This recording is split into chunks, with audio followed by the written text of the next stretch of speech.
احنا هنعمل الفسيخ في البيت بعد ما اسعار الفسيخ بقت من من الحاجات اللي هي تحسوها ان انتوا بتشتروا اثار مثلا او حاجه ممنوعه، يعني من كتر ما هو بقى غالي قوي من بره. احنا بنعمله في البيت وطريقه سهله وسريعه جدا، واضمن لكم نجاحه 100%. ووالله لو انتوا اول مره تعملوا الفسيخ هتعملوه في البيت احلى مليون مره من ما بتشتروه من بره، وكمان اوفر كتير. وكمان مش هنتكلف غير سعر السمك وبس.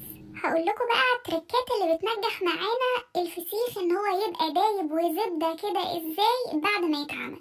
اول حاجه ان احنا نختار سمكيه تكون سمينه وتكون مليانه لحم، ما نختارش سمكيه صغيره وناشفه ومش سمينه اصلا ونيجي نعملها فسيخ، فطبيعي هتبقى ناشفه ومشضضه ومش هتبقى حلوه معاكم خالص، ولا هتبقى طريه وزبده كده من جوه. الست سمكات اللي معايا دول كانوا 3 كيلو. اهم حاجه واحنا بنشتري السمك يكون السمك طازه، خياشيمه حمراء، عينيه شفافه، وكمان سمين. ونجيب السمك بتاعنا نشطفه، وده طبعا سمك بوري يا جماعه، وما ينفعش غير بالسمك البوري.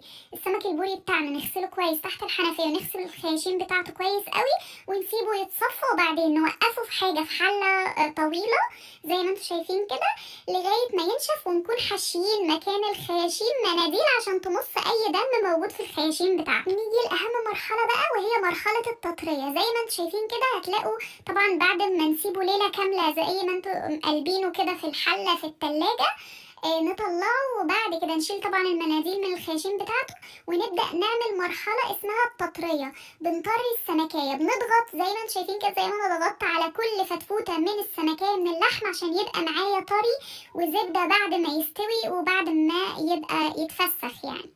بس اوعوا اوعوا اوعوا تضغطوا على البطن وانتوا بتعملوا مرحلة التطرية دي وانتوا بتطروا السمكية.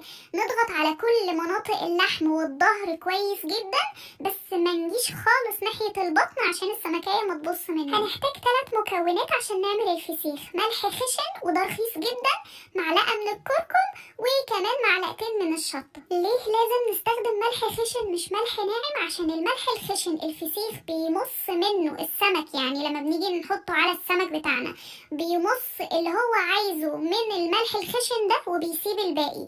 لو حطينا ملح ناعم، الملح الناعم بيمتص السمكية، بتمص كل الملح الناعم وبيبقى حادق معانا قوي، وكمان بيعمل مية كتير جدا وقت ان احنا نعمل الفسيخ وقت التفسيخ يعني. فهو افضل حاجة واحسن حاجة تطلع معاكي سمكية ناجحة وفسيخة ناجحة هو الملح الخشن. نخلط الملح مع الشطة مع الكركم ونبدأ نحشي الراس زي ما انتوا شايفين كده. نفتح الخياشيم كويس جدا، والخياشيم بس زي ما انتوا شايفين اللي بنفتحها كويس، ونحشر فيها السمك بالكركم بالشطة اللي احنا عملناهم. هي دي اهم خطوة في الفسيخ. الفسيخ لما بنيجي نعمله ما بنفتحش بطنه يا جماعة ولا اي حاجة، زي ما انا عاملاه كده. امشوا على الخطوات هيطلع معاكوا انجح فسيخ في الحياة. يلا بقى نكمل. الرخامة بتاعتي فردت عليها بلاستيك راب اللي هو البلاستيك الشفاف ده، وبدأت ان انا ارص السمك او الفسيخ بتاعنا اللي هو السمك البوري يعني رص في ديل زي ما ماما بتقول كده. يعني نحط السمكية وعكسها الناحية التانية، السمكية التانية راسها ناحية الديل التاني، ورشينا ما بينه وما بين بعض شوية الملح اللي باقيين ورشة زيت كده بسيطة خالص على السمك كله، وبدأت أقفله. ورجعت تاني حطيت العكس تاني وقفلته كويس قوي. مرحلة التقفيل دي مهمة جدا عشان احنا مش عايزين يدخله أي هوا.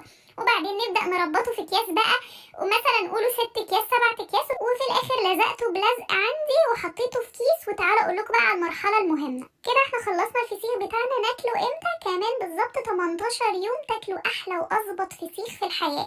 لو حد قال لكم افتحوا عليه من بدري اكتر من كده، لا يا جماعه، احنا الجو ساقعه ولازم تدوله وقته في التسويه. وكل يومين نبدا ان احنا نقلبه كده زي ما انتوا شايفين، زي ما انا بوريكم كده. كل يومين نبدا نقلبه. تعالوا بقى اوريكم بعد ما فتحنا عليه بعد 18 يوم بالظبط كان عامل ازاي. كان زبده، عايزه اقول لكم كان كبير وصغير اللي واقفين بيتفرجوا عليا وانا بفتحه كنا هنتهبل عليه كلنا. عايزه اوريكم لونه وطراوته، مش قادره اقول لكم تحفه ازاي. يعني هتدوقوا احلى واطرى واطعم فسيخ وما تكلفتوش غير سعر السمك بس. مش بتضاعفوا بقى السعر، بتضربوه 2 في 3، يعني بيبقى اسعارهم مبالغ فيها، وبجد الموضوع مش مستاهل وسهل جدا عمايله في البيت. الفيديو ده كان طويل شوية بس عشان يبقى فيه كل التفاصيل ويبقى مرجع ليكوا، وعايزة اقول لكم يعني بالهنا والشفا على قلبكم مقدما. ولو عايزين طريقة السردين ازاي يبقى دايب وطري زي ما انتم شايفين كده ولونه خطير ومفهوش ريحة الملح ولا الزفارة، اكتبولي في الكومنتات هنزله لكم الفيديو الجاي. باي.